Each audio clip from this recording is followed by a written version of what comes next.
Congratulations on the win, man. That was a hell of a fight. You've obviously had a few minutes to compose yourself and think about it. How do you feel the fight went? I had a tough opponent in front of me on 2 weeks' notice. I knew he was going to bring the heat, but this has been a project that I've been working on for over 10 years. And I'm just super blessed to have this opportunity to be here and perform in the UFC and, represent where I'm from. And, I hope everybody enjoyed the show. I had COVID at the end of October. I was in quarantine for 2 weeks. The day after I got out of quarantine, that's when the UFC called. So it was a bit of a toss-up, but I said, hey, if I get this opportunity, I have to take it. And, hey, sometimes if you don't take it, you don't get it. So I just put all my stuff together, got my mind right, and came in and got the result. I really feel like I could have put him away earlier, but like I said, Lewis is a tough guy. Hits hard. He hit me in the back of the head a couple times, end of the first round. I got a little bit out of it, but recovered well, and as you saw, finished the fight, and feeling great, man. Feeling really, really good. How bad was your COVID? Did you have any symptoms or anything? Yeah, 3 days I was, wicked headache, really tired, and then I lost my taste and smell, which was really weird as well. But I want to give a shout out to Lorenzo Pavlica at Primetime Performance. He took me up to Potosi Mountain, 6,000 feet, and had me running in the snow. Cleared those lungs out, and then of course John Wood with Syndicate MMA. He has been such a huge help for me since I moved to Vegas from Hong Kong. I've been here literally to the day. 1 year I've been living in Vegas. This is my new home.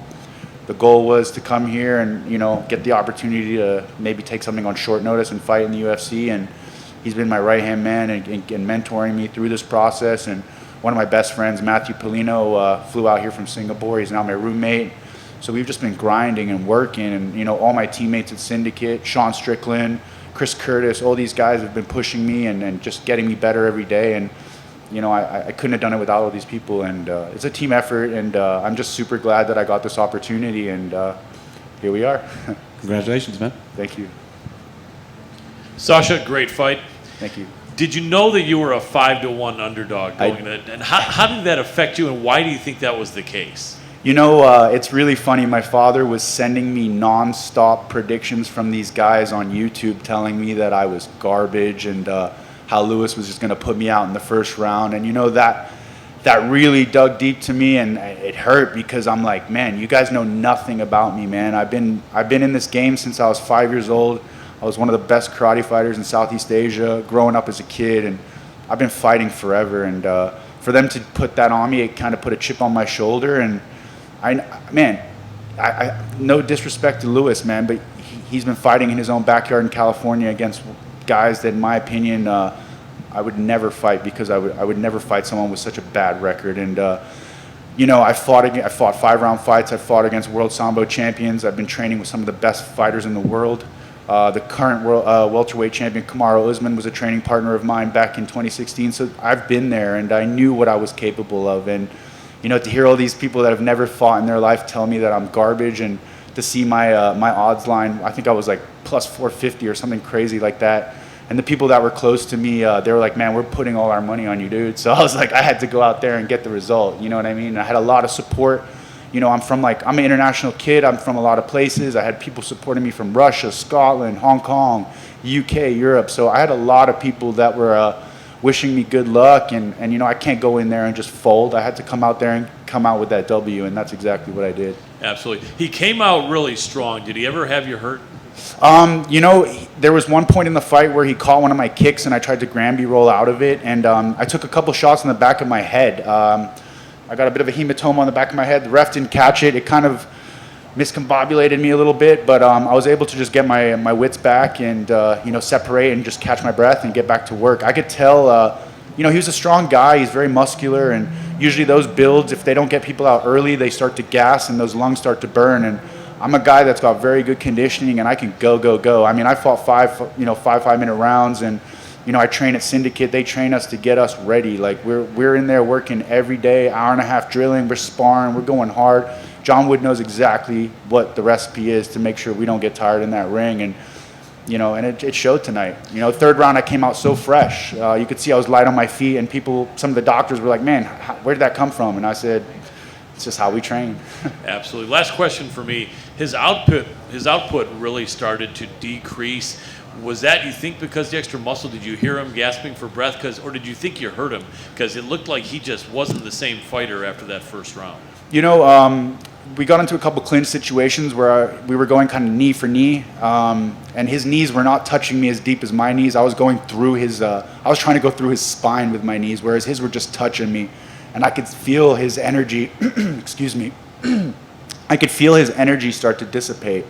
And I believe I landed a spinning back kick in the third round, and I felt everything go out. And not long after that, I landed that right hand, and that's kind of been a big successful strike for me. When I land right hands on people, they usually go down or they start shooting like crazy. And my whole career, every time I touch somebody, they shoot on my legs. And wrestling defense is something that I worked, 10 years so I can keep it standing. I'm a stand-up striker. I'm a technical fighter, and I believe when given the opportunity to put on a full camp performance, this was, again, 2 weeks' notice, I'm really going to highlight and I'm really going to put on a show for the fans. And I feel like this was just a small little taste of what I can really bring to the cage. Great work. Look forward to seeing you again soon. Thank you, sir. Sasha, right in the front. Did you think you needed the finish in the third round? I did. I really did. I go into every fight trying to finish the fight. I don't ever want to go a decision. I don't try to find the easy route. Like I said, I knew this guy was going to come hard. I knew it. Like, I had to dig deep to get where I wanted to go. But I knew if I put everything together and I would get him out. In my mind, I was envisioning a first-round finish. For some reason, I thought a head kick or a flying knee would kind of end the fight. But unfortunately, that wasn't the case. But once I started to get my jab and my range and my footwork, I could see how tired he was. And like I said, once that right hand landed, it was a case of the end of the fight. Were your coaches telling you to lay off the kicks? It's kind of what was the reason for that? He was timing me on my kicks a little bit, and I wasn't setting them up as well as I would have liked to.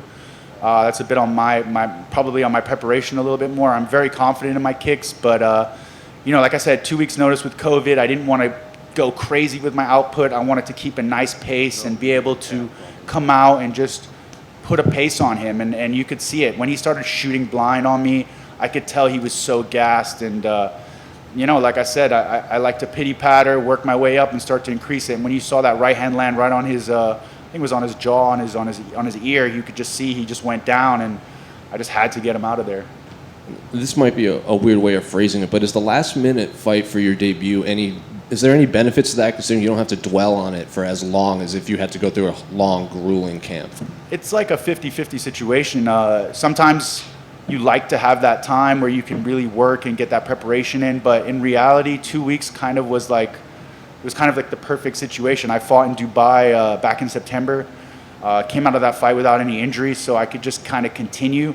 The COVID obviously kind of, was a little hiccup on the road, but at the same time, I was able to heal like a couple little niggly injuries, and then, next thing I know, I get the UFC call up, and then I've got that big jolt of energy that it's like, all right, man, we got to go in there and get it done. My manager, Daniel Rubenstein, he's been amazing and helping me get to where I need to go. And, John was in my ear and just telling me, man, look, you've got the ability to be amazing. You got the ability to do such amazing things in this promotion. So, let's just get our head down, let's get in, let's train, let's work, let's focus, and here we are. One final one. Joe Rogan said you yelled something at him after the fight. What'd you yell at him? He's my hero. I mean, I've been watching Joe since Fear Factor, since I was a teenager. So just the opportunity to just see him watching one of my fights, commentating on one of my fights, and then being able to be interviewed by him was pretty surreal, let alone DC. I love DC. He's one of my favorite fighters, and John Anik, and just this whole environment, seeing all you guys in front of me it's a blessing, because I'm usually the one on the computer watching you guys interview the fighters. So to come out here, and again, I'm a Hong Kong kid, born and raised, first ever in the UFC, and just to have this opportunity to not only put a highlight on Hong Kong fighters, because there are Hong Kong fighters that are up and coming young guys. I just want to give that motivation to them to keep working, and that opportunity will come if you just keep working. I've been working on this for a very long time. Ups and downs, you just got to keep working, keep following your dreams, and it's all going to come together eventually. With the UFC calling you the day after you were done with quarantine, did they know you'd been sick and you'd been in talks with them, or was this just purely out of the blue? I'm going to tell you a really funny story. So I was supposed to corner my buddy Sean Strickland in his first fight with Jack Marshman, and when I went and got my COVID test, came back positive. So that was the first indication that I had it. I hadn't felt any symptoms, and then all of a sudden, boom, I just got, I lost my smell, I lost my taste. My fiance is in France, and I haven't seen her in 6 months. I originally booked a flight on the 3rd of November, but because of their lockdowns, they canceled my flights. So that day that I was supposed to leave, my manager texted me and was like, "We got a fight for you in the UFC." So I was like, holy smokes, like it was all meant to be, just that opportunity to be in the UFC. But my fiance was like, oh, she was so upset. But I'm sure she's happy now. So here we are.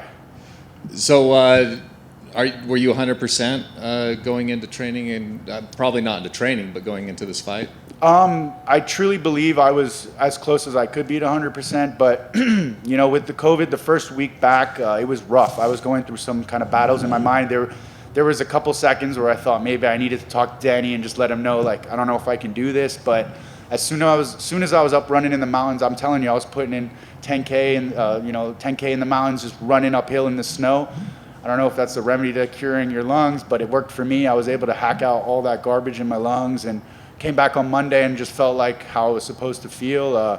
And of course, working with John and Matthew Polino, we were just grinding. And, I was doing pad sessions 2-3 times a day, running, grinding. I mean, this is all I've been doing my whole life. And if some virus is going to prevent me from it, I'm going to have to fight through it and just push. And, like I said, 2 weeks is not ideal, but I fought on 5 days' notice with a torn meniscus against Munir Lazez. I'm a fighter at the end of the day. I don't pick my fights. If the fight comes to me, I'm ready to take it. I'm a motivated individual, and I believe that I have one of the strongest mindsets. You could see it in the fight today. That guy was hitting me in the back of my head, and I just came through. I just kept pushing, and I knew I was going to get that finish. There was nothing that was going to stop me. Congratulations. Thank you.